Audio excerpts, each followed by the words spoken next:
Hello everyone.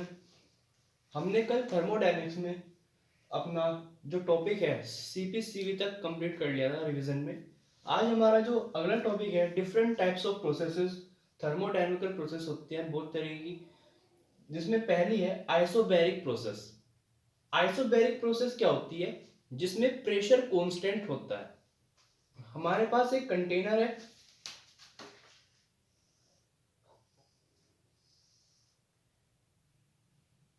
इसमें हमने gas fill करी और एक ये पिस्टन है मूवेबल, जिसमें जो गैस है इसमें जो प्रेशर लग रहा है वो कांस्टेंट होगा। ये है isobaric process. It is in which pressure remains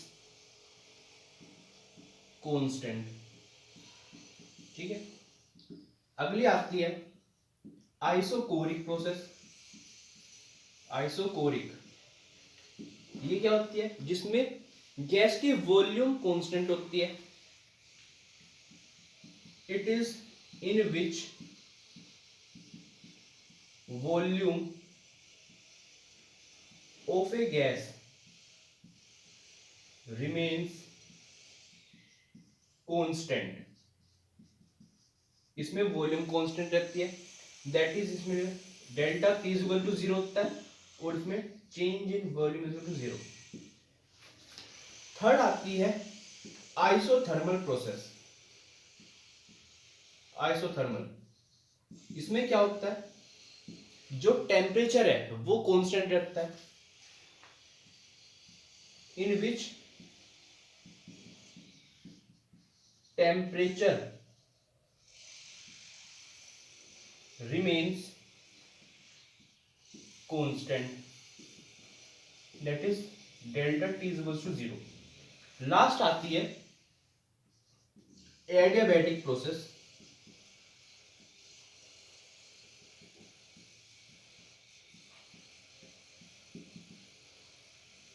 इसमें क्या होता है?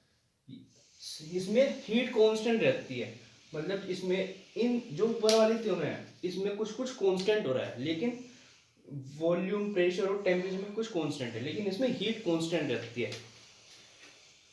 The pressure volume and temperature not constant होती है, इसमें कांस्टेंट नहीं होती except heat, that is delta Q is equal to 0। इसमें हीट कांस्टेंट होती है।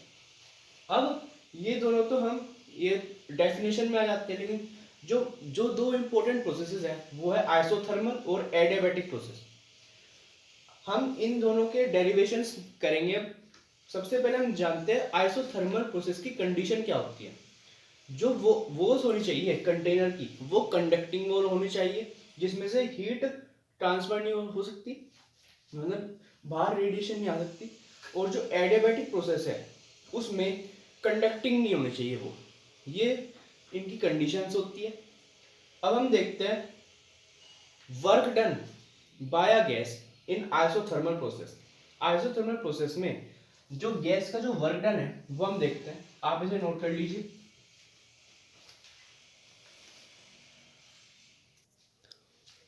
अब हमारा अगला टॉपिक है work done by a gas in isothermal process. हम मान लेते हैं हमारे पास एक डायथर्मिक वॉल है, सिलेंडर है।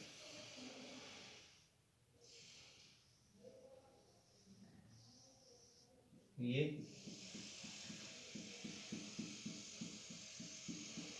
ठीक है, इसमें हमने एक गैस फिल करी है जिसका वॉल्यूम है V। हमने इसमें एक फ्रिक्शनल लेस मूवेबल पिस्टन लगाई है।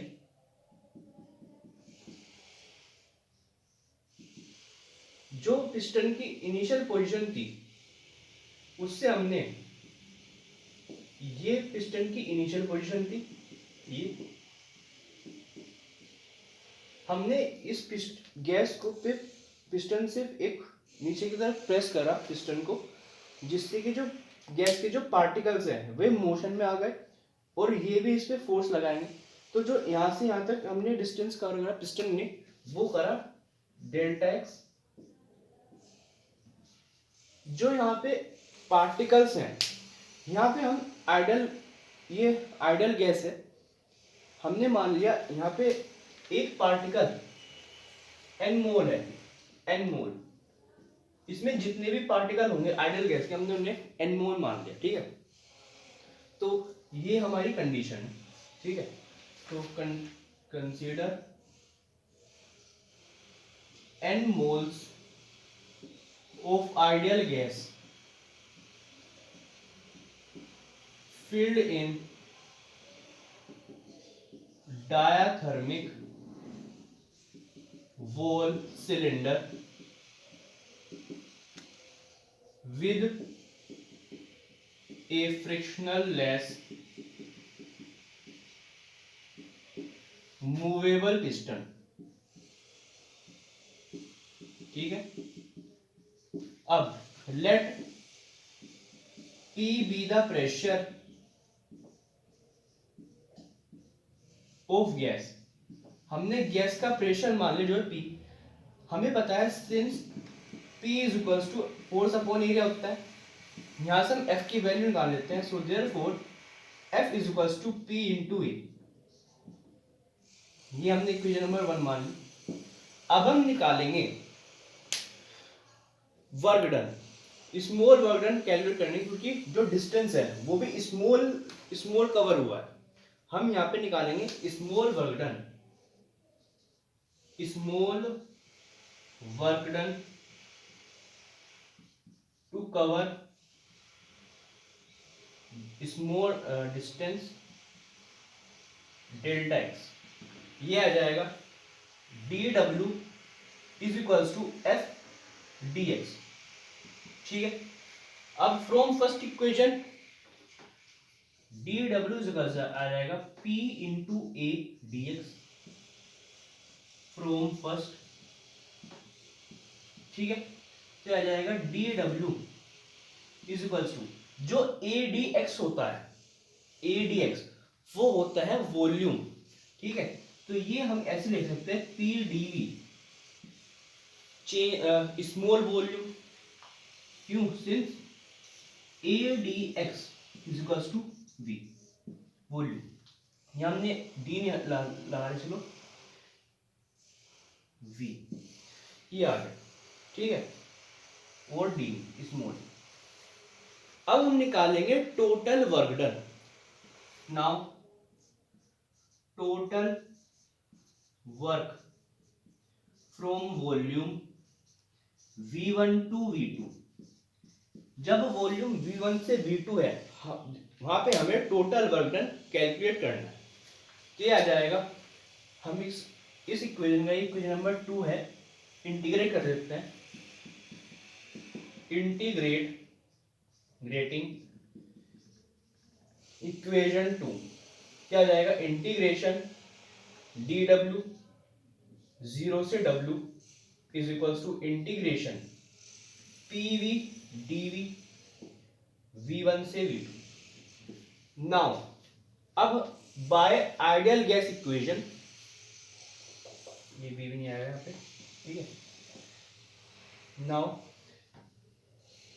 Bye ideal gas equation, by ideal gas equation pv is equals to nRT होता है, ठीक है। हम यहां से p की वैल्यू निकाल लेते हैं, ये आ जाएगा n बाय v RT, ठीक है। इसे हम इक्वेशन 3 मान लेते हैं, पुट इन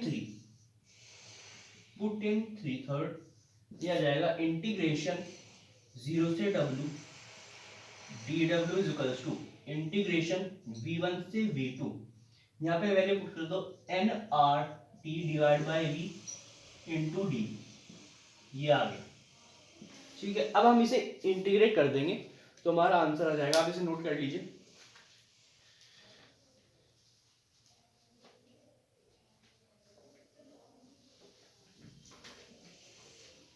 ये आ जाएगा इंटीग्रेट डी, डब्ल्यू का इंटीग्रेशन हो गया, डी डब्ल्यू का W upper limit lower limit, ये आ जाएगा। अब जो ये ऊपर है एन आर टी, ये कांस्टेंट है, ये बाहर आ जाएगी, तो ये आ जाएगा equal to N R T, अंदर बच जाएगा इंटीग्रेशन v1 से v2 1/v dv। ठीक है, नाउ अपर लिमिट माइनस लोअर लिमिट, ये आ जाएगा एन आर टी 1/v का इंटीग्रेशन क्या होगा। सबसे पहले हम क्या करते हैं, v को ऊपर लेके जाते हैं, इंटीग्रेशन v1 से v2 v माइनस डी, ये आ जाएगा। या एक काम करते हैं, इसे यहीं पे रहने देते हैं 1/v। अब हमें पता है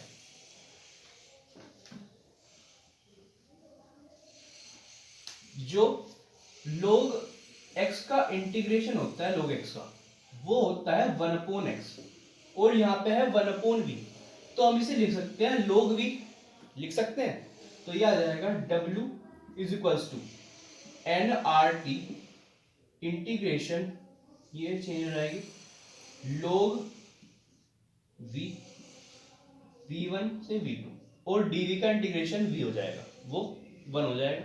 ठीक है, अब upper limit minus lower limit w is equals to N R T, ये आ जाएगा log v2 minus log v1। Now हमारे पास एक log का फॉर्मूला होता है log m माइनस n का, log m माइनस n का, log m माइनस n का फॉर्मूला होता है log m upon n to the base e। ये फॉर्मूला होता है हमारे पास log का, तो हम यहाँ पे इसे ये लिख सकते हैं, ये आ जाएगा w is equals to N R T log, ये आ जाएगा log v2 upon v1 to the base e। ये हमारा वर्क डन आया है ड्यूरिंग आइसोथर्मल प्रोसेस। अब इसे हम और फर्दर सोल्व कर सकते हैं, मैं उसकी डायरेक्ट वैल्यू लिख देता हूँ यहाँ पे, ये आ जाएगा 2.0303 N R T log e v2 upon v1, ये यहाँ पे कंप्लीट होता है। फिर हम देखते हैं एडियाबैटिकली ये सोल्व कैसे होता है, उसका स्टेप थोड़ा सा अलग है, आप इसे नोट कर लीजिए। तो अभी हम ये दो टॉपिक करते हैं, जो एडियाबैटिक प्रोसेस है और बाकी प्रोसेस है वो हम अगली वीडियो में डिस्कस करते हैं। ठीक है, तो थैंक यू एवरीवन।